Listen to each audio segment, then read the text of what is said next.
Hello बच्चों, कैसे हैं आप। मैं हूं रहमान सर और हमारे इस एमपी पॉइंट्स चैनल पर आपका बहुत बहुत स्वागत है।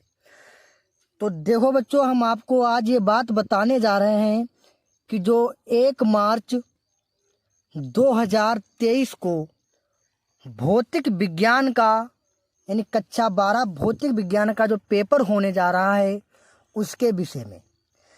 देखिए बच्चों, पेपर को हल करने के लिए या फिर पेपर में अच्छे नंबर लाने के लिए केवल पढ़ना ही जरूरी नहीं होता है।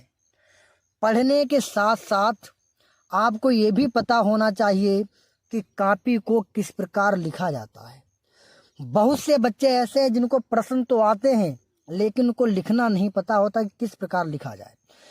तो आप लोग बने रहिएगा बेटा हमारे इस एमपी पॉइंट्स चैनल पर, और मैं आज आपको वो सिखाऊंगा जिसमें से आपने अगर कुछ ज़्यादा नहीं भी पढ़ा होगा तब भी आप 70 में 68 नंबर ला सकते हैं भौतिक विज्ञान में।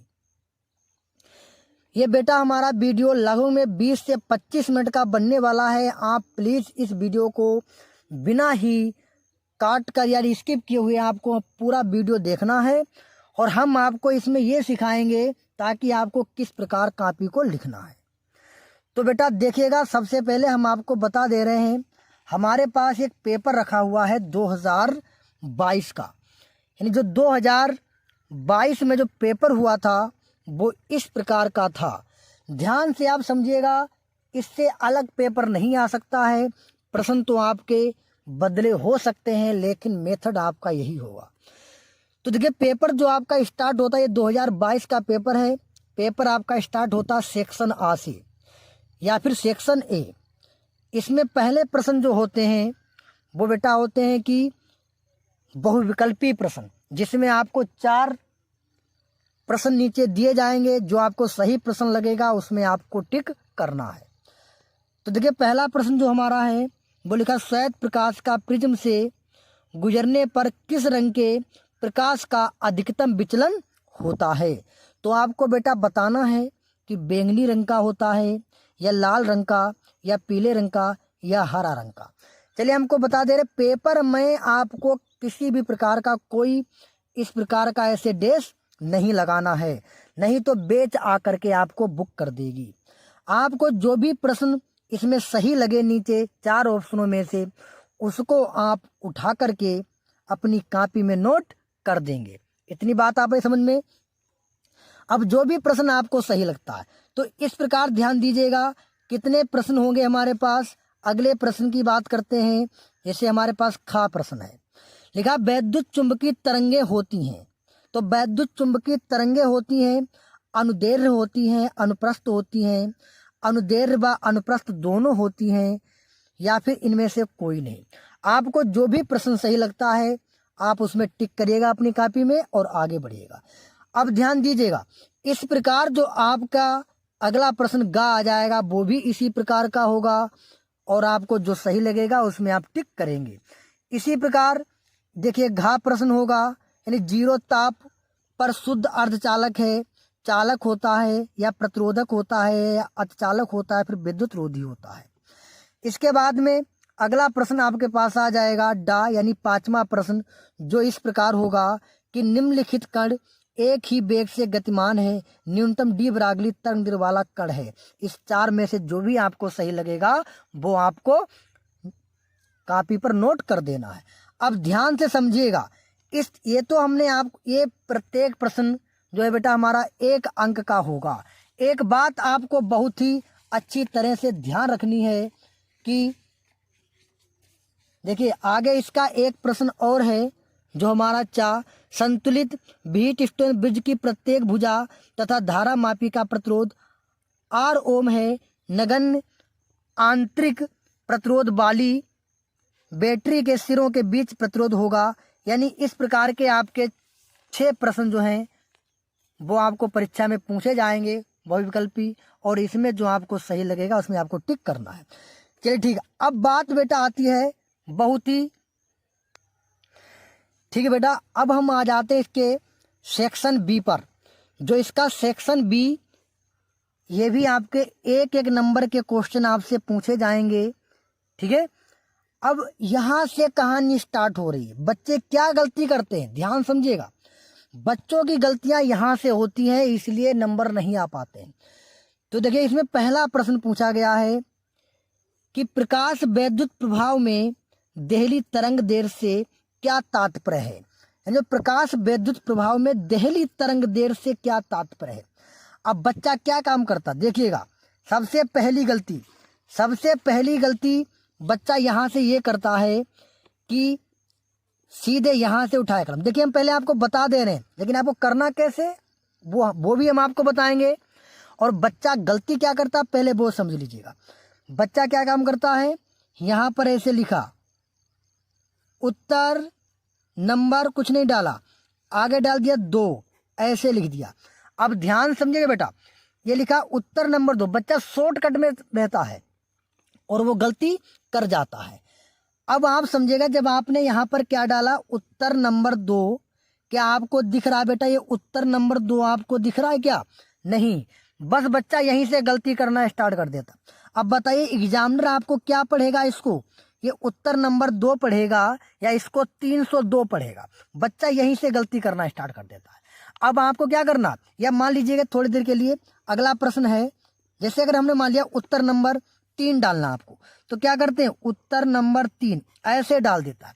बस बच्चा यहीं से धड़ाधड़ गलती करता है और उसकी मार्किंग डाउन हो जाती है। करना क्या आपको है, असल में करना क्या, ध्यान समझिएगा।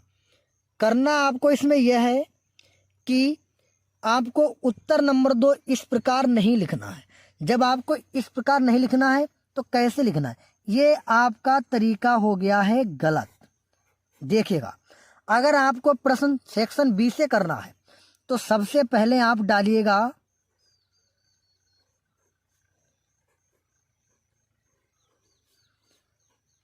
सेक्शन बी, इस प्रकार आप डालिएगा ऊपर, क्योंकि ये तरीका आपका गलत है। सेक्शन बी डालिएगा। अब सेक्शन बी का ये जरूरी नहीं है कि आप पहला ही करें या आप दूसरा करें, आपको जो भी आता है अच्छी तरह से आप वो डालिएगा। अब सेक्शन बी आपने ऊपर डाल दिया। अब नीचे आपको किस प्रकार लिखना, देखिए नीचे आपको लिखना है उत्तर नंबर 2, इस प्रकार लिखेंगे आप उत्तर नंबर 2। अब उत्तर नंबर 2 का आपको कौन सा करना, देखिए उत्तर नंबर 2 का आपको कावाला करना है, खावाला करना है, या गावाला या घावाला, कौन सा करना है? चलो हमने मान लिया तुम्हें पहले कावाला ही करना है, पहले आपको कावाला ही करना है। तो उत्तर नंबर 2 और का यहाँ पर ऐसे डाल देंगे। बात आ रही समझे बेटा, उत्तर नंबर 2 का ऐसे। अब देखिए बच्चा क्या करता है, बस फिर भी नीचे से उतारने की कोशिश कर जाता है, लिखने की कोशिश करता है, लेकिन ऐसा आपको नहीं करना। किस पर करना है, इसमें आपको हेडिंग भी मिलती है। किस तरह मिलती है, प्रकाश वैद्युत प्रभाव में देहली तरंग दैर्घ्य से क्या तात्पर्य है। तो आपने उत्तर नंबर 2 डाल लिया और उत्तर नंबर 2 का करना आपको। अब देखिएगा क्या करना है, पता लग गया। अब नीचे आपको हेडिंग किस प्रकार डालनी है, हेडिंग आपको डालनी है, ध्यान समझिएगा। हेडिंग आप डालेंगे कि प्रकाश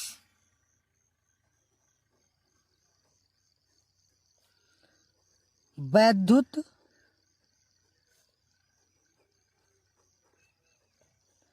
प्रभाव में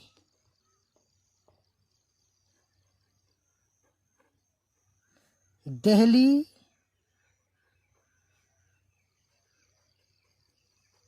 तरंग दैर्घ्य, इस प्रकार डालेंगे आप।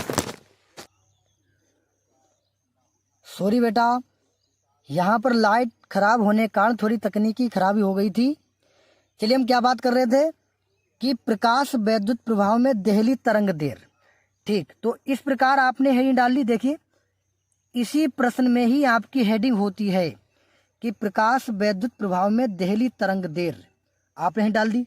अब क्या काम करिएगा, अब आप चाहे यहाँ से लिखेगा या इसके नीचे से आपको लिखना स्टार्ट कर देना है कि प्रकाश वैद्युत, ठीक, प्रकाश वैद्युत प्रभाव में। अब जिस प्रकार भी आपको प्रश्न आता है पूरा प्रश्न लिखते हुए चले जाएं। इसमें आपकी कोई गलती नहीं होगी। एग्जामिनर साफ साफ समझ लेगा कि आपने उत्तर नंबर 2 डाला है जो सेक्शन बी से है, ठीक है, और उत्तर नंबर दूसरे का है। एग्जामिनर को कोई दिक्कत नहीं होगी, कोई समस्या नहीं होगी आपकी कॉपी को चेक करने में, और वो आसानी से आपको पूरे नंबर दे देगा।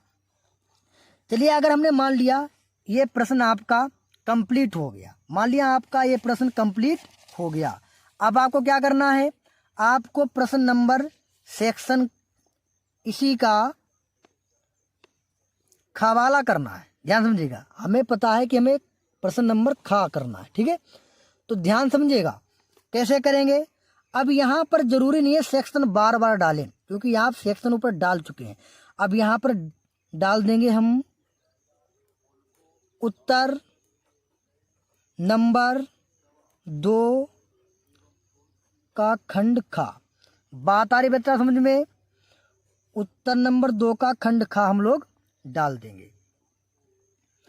अब ध्यान से देखिएगा, दूसरा प्रश्न क्या कह रहा है, हाइड्रोजन परमाणु के वर्णक्रम में कौन सी श्रेणी पराबैंगनी भाग में होती है? तो इसमें भी हेडिंग है लेकिन आपको नहीं दिख रही है, तो कैसे लिखना आपको,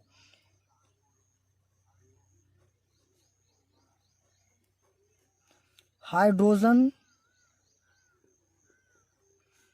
परमाणु के वर्णक्रम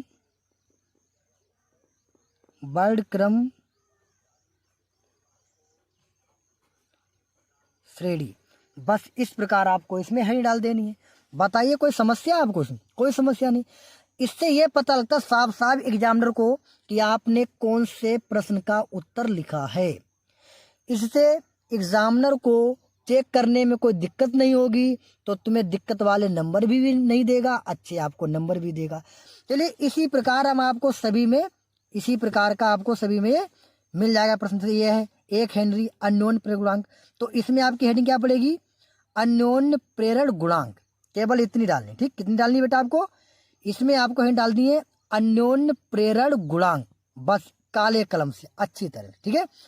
अब इसी प्रकार आपके प्रश्न सेक्शन बी के हो जाएंगे, ठीक है। अब चलिए हम बात करते हैं यहाँ पर सेक्शन सी की। किसकी बात करते हैं बेटा? सेक्शन सी की बात करें। देखिए, सेक्शन सी में कहता है हाइगेंस के तरंग सिद्धांत से प्रकाश के परावर्तन की व्याख्या। अब अगर हमने मान लिया कि प्रकाश के यानी, ठीक बेटा, अब हम बात करते हैं कि यहाँ पर सेक्शन सी पर अगर आप आ गए हैं, तो आप जहाँ तक आपका प्रश्न लिख जा रहा है, तो आप पहली बात तो कोशिश ये करिएगा कि जिस प्रश्न को आप नया प्रश्न अगर स्टार्ट करते हैं तो आप नए पृष्ठ से ही स्टार्ट करें। या मान लिया हमने प्रश्न लिखने के बाद आपको सेक्शन सी पर जाना है, तो सबसे पहले आप क्या डालेंगे? सबसे पहले आप सेक्शन डाल देंगे ऊपर, इसी प्रकार डालेंगे सेक्शन सी। अब सेक्शन सी का नीचे डाल देंगे उत्तर नंबर 3, और 3 का आपको का करना है, तो उत्तर नंबर 3 का समझ रहे। अब इसमें कह रहा है हाइगेंस के तरंग सिद्धांत से प्रकाश के परावर्तन की व्याख्या कीजिए, तो कैसे लिखेंगे हम? इसमें डाल देंगे हाइगेंस के, कितनी हेडिंग पड़ेगी इसमें ध्यान दीजिएगा, हाइगेंस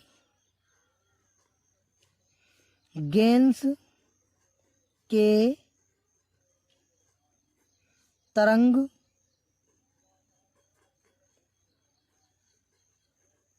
सिद्धांत से परावर्तन की व्याख्या। इस प्रकार आप हेडिंग डालेंगे। बस इस प्रकार जब आप हेडिंग डालेंगे तो एग्जामिनर को कोई दिक्कत ही नहीं होगी। अब बच्चे क्या करते हैं, हेडिंग को ढूंढते हैं, कहते हैं सर जी हमें तो हेडिंग याद ही नहीं थी, हम हेडिंग कौन सी डालते। अरे गधे थोड़ी ना हो, इसमें साफ साफ लिखा है हाइगेंस के तरंग सिद्धांत से प्रकाश के परावर्तन की व्याख्या कीजिए, तो केवल कीजिए को हटा दो, केवल कीजिए को हटा दो, तो हाइगेंस के तरंग सिद्धांत से प्रकाश के परावर्तन की व्याख्या, इस प्रकार आपने लिख दिया।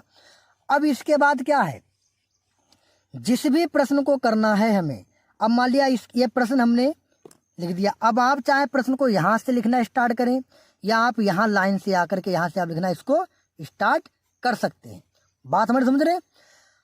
अब इसके बाद अगर दूसरा प्रश्न करना हमें है, अगला प्रश्न करना है, तो अगले प्रश्न के लिए क्या काम करेंगे। हमने मान लिया जैसे कि हमारे पास प्रश्न हमें करना है गा वाला, दिख रहा होगा आपको गा वाला प्रश्न, कि दिए गए वैद्युत परिपथ की सहायता से प्रत्येक संधारित्र पर आवेश की गणना।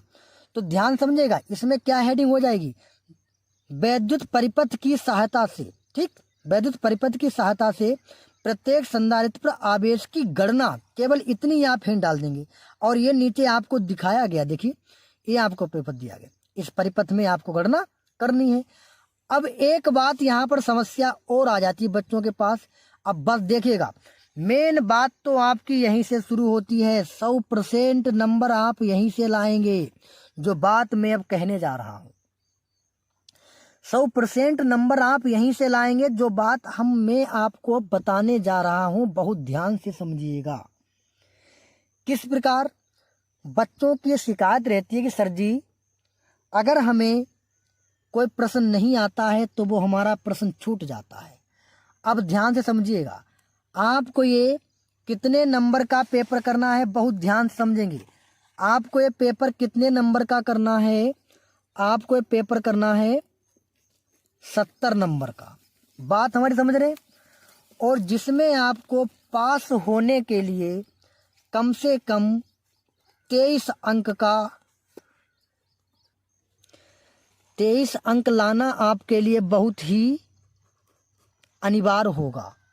इतनी बात हमारी समझ रहे हैं। अब 23 अंक अगर आप नहीं लेकर के आए तो आप इसमें फेल हो जाएंगे, इतनी बात समझिएगा आप। लेकिन आपको तो पास होना है, आपको ट्रिक लगानी है बहुत अच्छी, जो मैं अब बताने जा रहा हूँ।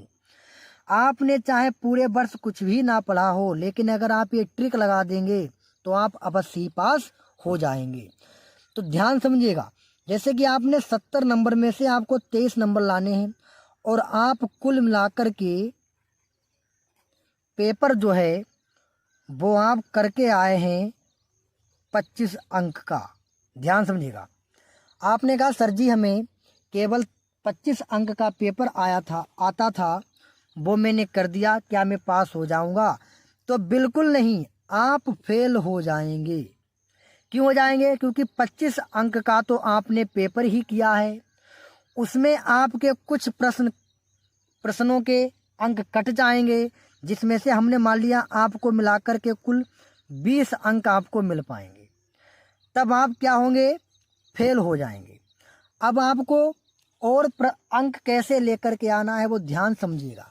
और अंक आप इस ऐसे लाएंगे कि आपको केवल 25 अंक का पेपर सही से आता है, बाकी आपको नहीं आता है, तो आप उनको चाहें सही लिखें या आप गलत लिखें, आपको पूरा पेपर हल करके आना है पूरे 70 नंबर का, सही या गलत जैसे भी आप कर पाते हैं आप पूरा पेपर करके आएंगे।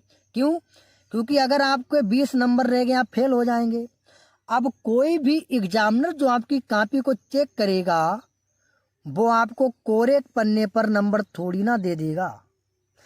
जब आपका प्रश्न आगे लिखा होगा, हालांकि हमने मान लिया वह गलत ही है, लेकिन फिर भी आपके 3 नंबर कम रह रहे हैं फेल होने में, वो आपको क्या काम करेगा, इसमें गलत वाले प्रश्नों में 3-4 नंबर आपके एडजस्ट कर देगा।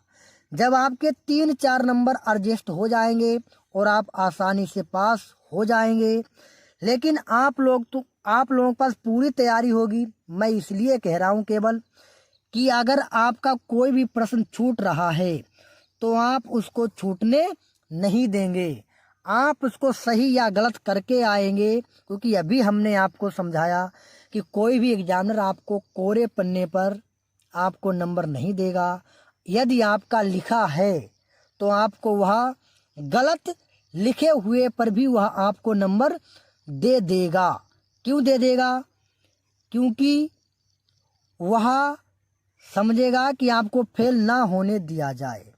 ये बात आपको समझ में आई है कि नहीं आई है?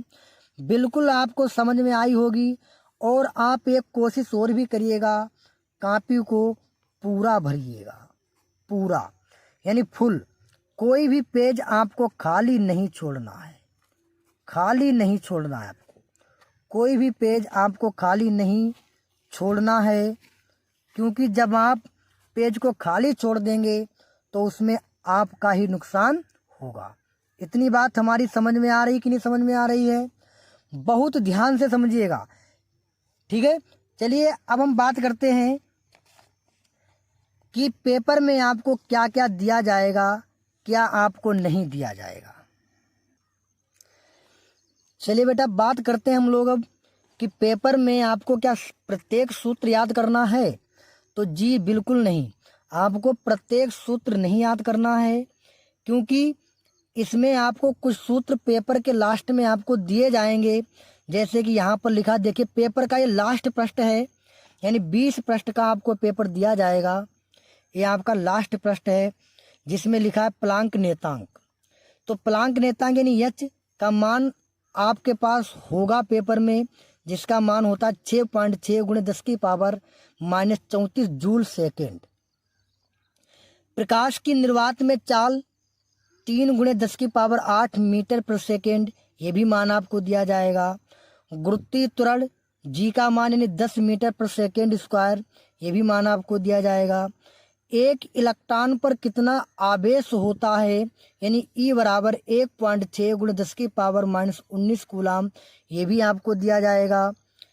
एक AMU बराबर 931 मेगा इलेक्ट्रॉन वोल्ट, आप समझ रहे होंगे लास्ट वाले चैप्टर का है ये भी आपको मान दिया जाएगा।